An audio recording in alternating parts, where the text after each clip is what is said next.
तुम्हें पता है Indore cleanest city of India है। यहाँ सरकार ने सख्त मना किया है कि तुम चिप्स खा के रोड पे पैकेट नहीं फेंक सकते। तो लोगों ने पैकेट खा के रोड पे चिप्स फेंकना चालू कर दिया। और इंदौर क्लीनेस्ट ये पता किसने लगाया, क्योंकि ऐसे तो किसी के दिमाग में नहीं आ सकता कि इंदौर में कूड़ा कितना होगा। तो अगर अभी तक तुम्हें समझ नहीं आए तो मैं इंदौर से हूँ। हाँ, ऐसे फालतू में तो किसी को शौक होगा नहीं कि चलो यार इंदौर की बेइज्जती करते हैं, और सिर्फ इंदौर की करेंगे। मन्नू इस बार अहमदाबाद को बीच में मत लाना। इंदौर में कोई कुछ करता ही नहीं कि भाई गंदा हो जाएगा। वहाँ पे सब लोग सुबह उठ के ताला लगा देते हैं और दूसरी सिटीज चले जाते हैं कचरा करना। तुम अभी जाके देखोगे इंदौर पे ताला लगा हुआ रहेगा। यहाँ तुम किसी का गला काट दो कोई दिक्कत नहीं, लेकिन काटने के बाद उसे गीले कचरे और सूखे कचरे में ध्यान से डालना।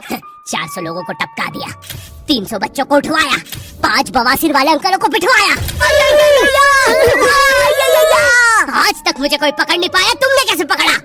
वो आपने ये गीला कचरा सूखे रहने दीजिए, मैं देख लूंगा। तो मैं इंदौर के एक पास वाले गांव खिड़किया में रहता हूँ। खिड़किया इतना छोटा गांव है, वहाँ एक वाईफाई नेटवर्क में पूरा गांव कवर हो जाता है। इनफैक्ट खिड़किया नाम भी उस वाईफाई नेटवर्क का ही था, तो गांव वालों ने सोचा यही रख लेते हैं। तो अभी खुद का चला लॉक हो गया मेरे गाँव का नाम। किसी ने वो वाईफाई हैक कर लिया है। इतना छोटा गाँव है, तुम नॉर्मली भी चलोगे तो ऐसा लगेगा कि 80 की स्पीड पे जा रहे हो। चीजें इतनी तेज साइड से निकलती है। भाई यहाँ इंसानों के लिए स्पीड ब्रेकर्स लगे और भगते समय तो हेलमेट पहनना पड़ता है। मेरे गाँव में लौंडे लड़के बोलते हैं अपनी लोकेशन भेज, फिर उन्हें पता चलता है वो ऑलरेडी लोकेशन पर ही है। यहाँ जितने लोग हैं उससे ज्यादा तो दिल्ली में लड़कियों के मेल बेस्ट फ्रेंड्स होते हैं। इतना खाली गाँव है, लोग अपनी ही गुंजी हुई आवाज से बात कर रहे होते हैं। भाई मेरा गाँव मैन वर्सेस वाइल्ड के एक एपिसोड तक में है। दोस्तों मुझे नहीं पता मैं ये कहाँ आके फंस चुका हूँ। मुझे तो ये भी नहीं लगता कि मैं यहाँ से जिंदा वापस जा पाऊंगा। यहाँ तो अपना मूत भी चैन से नहीं पीने देते लोग, वो भी आकर छीन लेते हैं। मेरे गाँव में हर जगह बेटी पढ़ाओ बेटी बचाओ लिखा है, जो की बेटियों से लिखवाया है उनके स्कूल छुड़वा के। इतने अंगूठे छाप लोग पढ़ लिखने के बाद भी पेन से अंगूठा बनाते हैं। हाँ, पेन से फिंगरप्रिंट बनाने की कोशिश करते हैं। इनके सामने लड़की भी घोड़ी बनेगी तो उसे भी चराने ले जाएंगे। इतने गवारे मेट्रो की पटरी पे हक देते हैं। भाई मेरे गांव में जब अंग्रेज थे तब गुलामी भी वही करते थे, क्योंकि तुम ये गांव वालों से कुछ नहीं करवा सकते। यहाँ 3-3 दिन तक बिजली नहीं आती है, लेकिन फिर भी कोई खंबे से चिपक के मर जाता है। यहाँ पे एक 10th क्लास की कोचिंग थी, और भाई ये कोचिंग पूरी प्रॉपर थी। वो तुम्हारे मोहल्ले की ट्यूशन जैसी नहीं, जहाँ वो बालों में टावल बांधकर निक्कर स्लीपर में एक दीदी तुम्हें पढ़ाती थी। वो दीदी के घर पे इतने सारे बच्चे आते थे पढ़ने, दीदी को पता ही नहीं कौन क्या है। दीदी छोड़ो, बच्चों को नहीं पता टीचर कौन है। एक बच्चा पढ़ाई में अच्छा है, सब लोग उसको ही टीचर समझ रहे हैं। वो बच्चे ने अपनी अलग कोचिंग खोल रखी है बीच में, वो नए टीचर्स लेके आ रहा है। स्टूडेंट्स, ये है मिस्टर अब्राहम जी, अब से आपको केमिस्ट्री यही पढ़ाएंगे। वो दीदी के घर में दीदी से ज्यादा सक्सेसफुल हो गया है। दीदी अभी भी एक कमरे में है, उसने दूसरे कमरे में बिल्डिंग बना दी है। इतने छोटे छोटे बच्चे कोचिंग जाते हैं आजकल, और वो बेचारे आज और कल ही जा पाते हैं, क्योंकि परसों तो कोई ओमनी वैन में पकड़ के ले जाता है। इतना कंपटीशन आ गया है, बच्चे 6वीं 7वीं छोड़ के यूपीएससी प्रिपरेशन कर रहे हैं, और वो फिर भी फेल हो जा रहे हैं। हाँ, क्योंकि यूपीएससी वाले उधर 6वीं 7वीं के क्वेश्चन पूछ रहे हैं। एक क्वेश्चन था यूपीएससी का कि तुम कितनी बार 100 में से 10 माइनस कर सकते हो, और आंसर है एक बार, क्योंकि फिर तुम 90 में से 10 माइनस कर रहे हो। ये एग्जाम से आईपीएस पुलिस ऑफिसर बनते हैं। अब समझ में आ रहा है देश में इतना क्राइम क्यों है। आधा क्राइम तो आईपीएस वाले ही कर रहे हैं एग्जाम वालों को मार के, कि सालों 17-17 घंटे पढ़ा के ये पूछ रहे हो। तो मेरे गाँव में जो कोचिंग थी, भाई उसका सर 10th पढ़ा के सन की हो गया था, क्योंकि भाई उसकी जिंदगी 10th की लूप में फंसी हुई है। उसकी 10th खत्म होते ही फिर चालू हो जाती है। बच्चों के मम्मी पापा उन्हें 10th के बाद कंप्यूटर गिफ्ट करते हैं। सर के पास 70 कंप्यूटर हो गए हैं। हाँ, उनके मम्मी पापा आज तक गिफ्ट कर रहे हैं, और वो भी उस जमाने का विंडोज XP। सर बेचारा सारे कंप्यूटर जोड़ के GTA 5 खेलता है।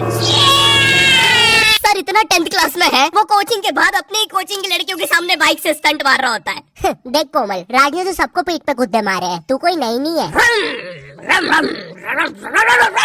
शबाक, पीठ पे गुद्दे मारने वाला राज।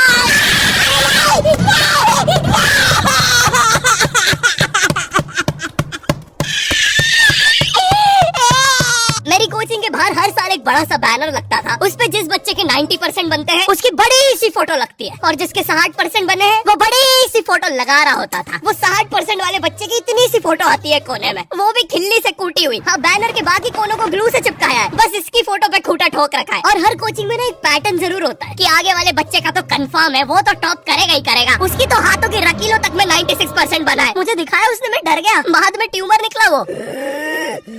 भाई तू ये आज करवा ले यार अपना, चलता है तू मुझसे। कोचिंग में पीछे एक बच्चा पिट रहा है, उसकी किताब में सर ने ड्राइंग्स देख ली है। वो ड्राइंग्स उसकी थी भी नहीं, वो जिस सीनियर की बुक थी उसने बना रखी थी। ये इसलिए पिट रहा है क्योंकि इसको आज तक लगता था कि गांधी जी घूंघट में हंसती एक औरत है, और नेहरू जी ये है नेहरू जी। इस बच्चे के हिसाब से हमारी आजादी की लड़ाई कुछ ऐसी दिखती है।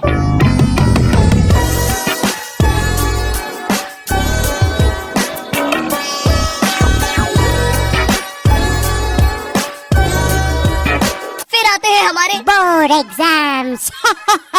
बोर्ड बोर्ड एग्जाम्स मिलते हैं हमें डिफरेंट सेंटर। प्राइवेट स्कूल के बच्चे जाते हैं गवर्नमेंट स्कूल में, और गवर्नमेंट स्कूल के बच्चे जाते हैं प्राइवेट स्कूल में। और भाई बहुत डिफरेंस होता है इन दोनों स्कूल में। प्राइवेट स्कूल के बच्चे बोलते हैं हमारे स्कूल के नीचे कब्रिस्तान है। गवर्नमेंट स्कूल के बच्चे बोलते हैं कब्रिस्तान के नीचे हमारी स्कूल है। गवर्नमेंट स्कूल की बेंचेस हमेशा हिलती रहती है। वहाँ के बच्चों के बुंड का बैलेंस ही वही हो चुका है। उनको तुम नॉर्मल बेंच पे बिठाओ, उस पे भी हिलता रहता है।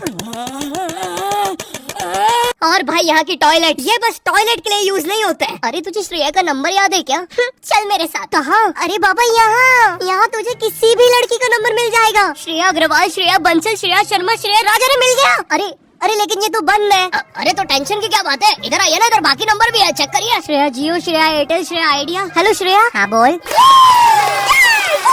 और बोर्ड एग्जाम से हुआ एक सरप्राइज इन्विजिलेटर चेकिंग होती है ना, जिसमें एक टीचर्स का ग्रुप बीच एग्जाम में रैंडमली आके तुम्हारी चेकिंग करने लग जाता है। एकदम से 5 लोग मिलिट्री की तरह अंदर घुसते हैं, पूरी क्लास में स्मोक कर दिया। एक तो अंडर कवर बच्चा बन के ही बैठा था पीछे। मैं यहाँ 15 मिनट से उससे क्वेश्चन पूछ रहा हूँ। मेरा ना इनसे बस एक क्वेश्चन है, भाई आराम से भी आ जाओगे तो क्या दिक्कत है? तुम्हें चीटिंग ही पकड़नी है ना, अंदर दाऊद थोड़ी ना बैठा है। इतना सीरियस चेकिंग कर रहे हैं, जेब चेक कर रहे हैं, जूते उतरवा रहे हैं, कुत्ता लाके ड्रग टेस्ट से चालू कर दिया। और गवर्नमेंट स्कूल के बच्चे इतने हरामी, वो लोग भी चीटिंग में नहीं ड्रग टेस्ट में फंस रहे हैं। कुछ भी हुआ जा रहा है, पीछे दाऊद मिल गया है उनको। हाँ, वो 10th क्लास ओपन से कोई भी करने आ जाता है। करनी होगी दाऊद को 10th, मुझे क्या पता, अनपढ़ गैंगस्टर अच्छा लगेगा क्या? और बोर्ड्स के रिजल्ट के टाइम पे हमेशा एक गरीब बच्चा न्यूज पे छाया रहता है, हाँ, जिसने स्ट्रीट लाइट के नीचे पढ़ के फिर से टॉप कर दिया है। एक तो साले ये गरीब बच्चों का ना अलग कंपटीशन चल रहा है। ये साले हर साल गरीबी में टॉप करने का नया रिकॉर्ड बनाते जा रहे हैं। इस बच्चे ने स्ट्रीट लाइट के नीचे पढ़ के टॉप कर दिया है, इस बच्चे ने तो पत्थर की चिंगारी में पढ़ के टॉप कर दिया है, जब बिजली चमकी थी तब जल्दी से पढ़ के टॉप कर दिया है, जुगनू की जगमगाती जुगनी में टॉप कर दिया है, गरीब की आंखों में आई उम्मीद की रोशनी में टॉप कर दिया है। अरे भाई जब इतने गरीब तो एग्जाम का फॉर्म भरने के पैसे कहाँ से आ रहे हैं?